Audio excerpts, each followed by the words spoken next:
He liked to volunteer in the psych ward of his local hospital. His real job was as a stockbroker, but the stresses got to him sometimes, and he needed an outlet. In the past, he'd turned to booze to relieve the pressure, but that had taken him to places he hoped never to revisit. He didn't know why it helped him so much to be in the hospital. He didn't particularly like the crazies they made him work with.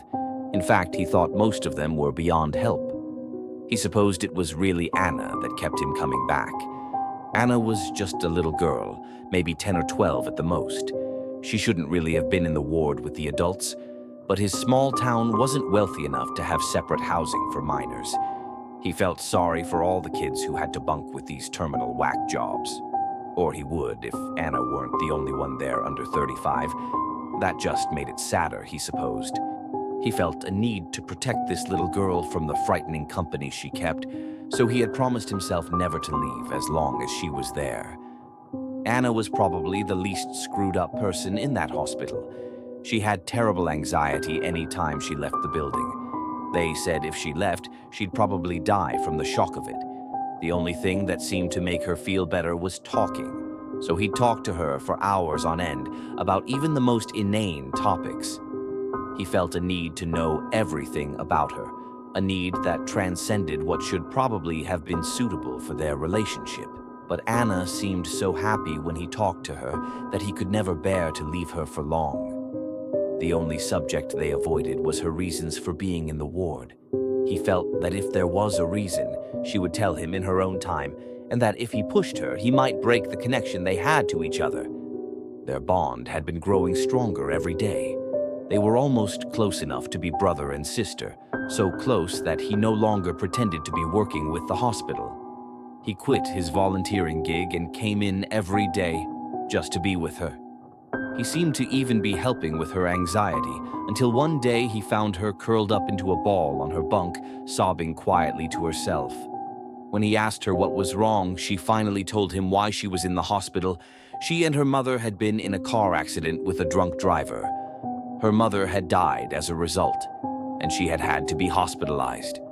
She hadn't talked for months after that. In fact, she had only started talking around the time he had started at the hospital. Touched by the idea that he might have had some part in Anna's healing, he felt brave enough to ask her if they'd caught the killer. She told him that they hadn't, that was why she couldn't leave. She was so scared he'd come after her. He tried to comfort her, tell her that a drunk driver wouldn't even remember her, but nothing helped. Finally, in desperation, he promised to kill the driver if he ever managed to get close to her.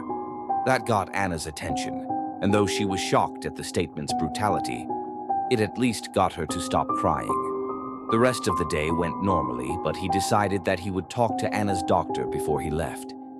He hadn't talked to the doctor before, but everyone at the ward knew him, so he felt no qualms about introducing himself. When he asked about Anna, the doctor seemed extremely keen to hear what she'd said. Apparently, no one knew why she was in the ward in the first place. They just found her wandering, bloody by the side of the road. Surprised, he told the doctor Anna's story. At the end, the doctor leaned back in his chair and sighed. "Richard, what you're telling me is very serious. There isn't anyone named Anna in this ward. You had a nervous breakdown recently and have been coming to the hospital for psychiatric sessions. However, you've been getting worse, not better. For the last month, you haven't left the ward. Tell me, Richard, do you remember the last time you were at work?" It was a stupid question. Of course No, he'd taken some vacation time off to spend with Anna. How had he forgotten that? But the doctor shook his head. "You were forced to take psychiatric leave. We believe you had some sort of traumatic event, one that triggered your breakdown and subsequent hallucinations. From what you just told me, I'm inclined to believe you were responsible for an accident while drunk driving." He sat there, frozen in shock. This was impossible. He'd quit drinking. Right about when he'd started at the ward? No, he couldn't have.